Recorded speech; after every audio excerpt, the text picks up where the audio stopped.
नदीम बसरा साहब ठीक बनाया टेम्पो नहीं मिला फिर ग्रीन विकेट ਦੇ ਕਰਦੇ ਹਾਂਜੀ ਜੀ दसेगा सही गल नहीं 33 से ऊपर कर दिया बारिश की वजह से ਅੱਧੇ ਐ ਵੀ ਨਹੀਂ वो तो ਇੱਧਰ फोटो सेशन तो करें ना थोड़ा ਅੱਧੇ ਐ ਵੀ ਨਹੀਂ हाँ वो तो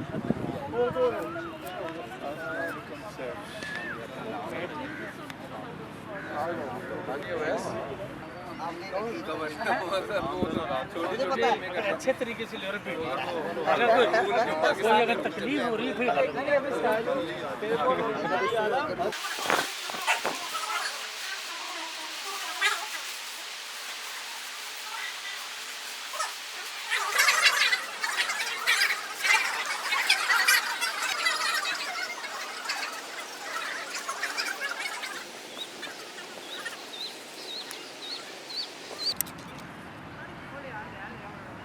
बच्चे जल्दी कर लो यार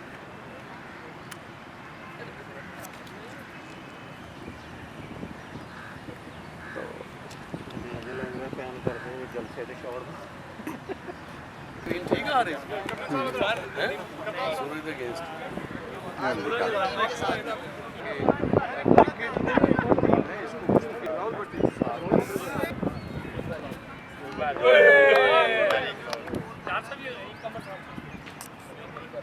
पता चलता है कौन पहले बॉल करता है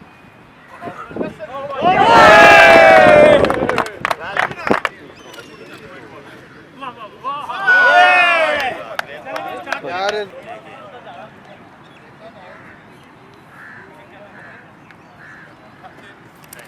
दो बॉलें 0 इधर से नेक्स्ट दो बॉलें 0-0 दो ले जाना था ब्रेक का 3-0 मारेगा वही दूसरा मिलेगा अच्छी मारेगा बेहतर 3-3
दो स्कोर 2 बॉल 1 स्कोर गए शट का मैं तो गलती कर ली ना या हार गए करण की जान मार के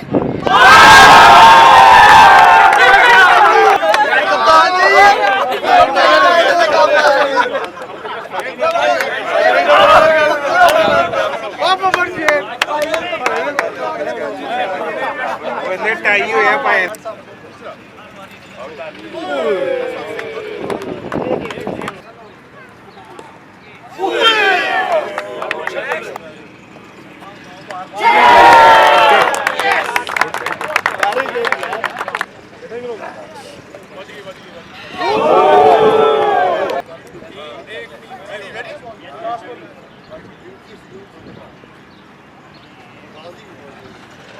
शाबाश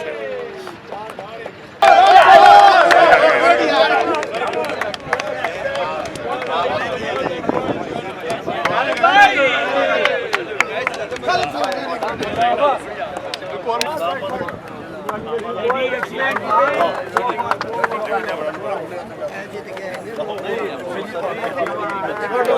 बड़ी तगड़ी सर नहीं साडी टीम माशाल्लाह बड़ी चंगी मैं गेंदा देख के हिसाब ला लिया यार साडे नहीं ਅਸੀਂ ਗਏ ਆ ਦੇਖੋ ਨਾ ਅਸੀਂ नहीं ठीक सही ਸਾਰੇ ਲੀਥਨ ਲਾਇਨਸ ਜਿੰਦਾਬਾਦ ਲੀਥਨ ਲਾਇਨਸ ਜਿੰਦਾਬਾਦ ਰੈਡ ਬਾਈ ਜਿੰਦਾਬਾਦ ਨਹੀਂ ਸਾਨੂੰ ਤੁਹਾਡੀ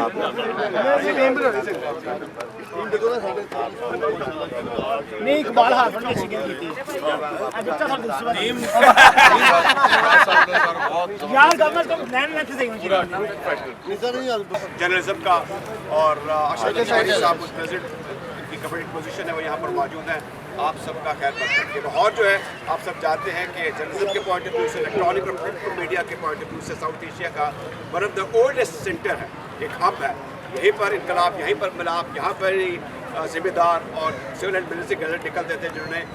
दुनिया में एक नाम और मुकाम पैदा किया। स्पोर्ट्स जर्नलिज्म, क्रिकेट जर्नलिज्म के पॉइंट ऑफ व्यू से this place is very subjective. ये टेस्ट सेंटर रहा है पाकिस्तान का, one of the oldest place. यहाँ पर क्रिकेट म्यूजियम भी है, नदीम साहब ने कायम किया है। By all mean I think आज यहाँ पर आपका क्रिकेट क्लब में यहाँ पर आना एक little lion rather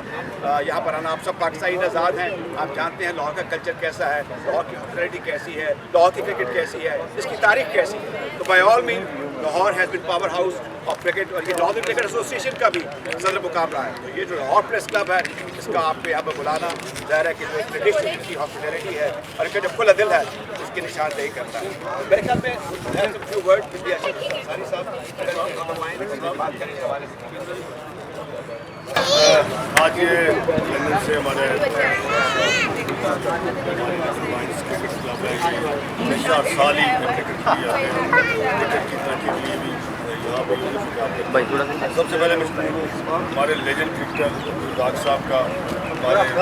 legend umpire और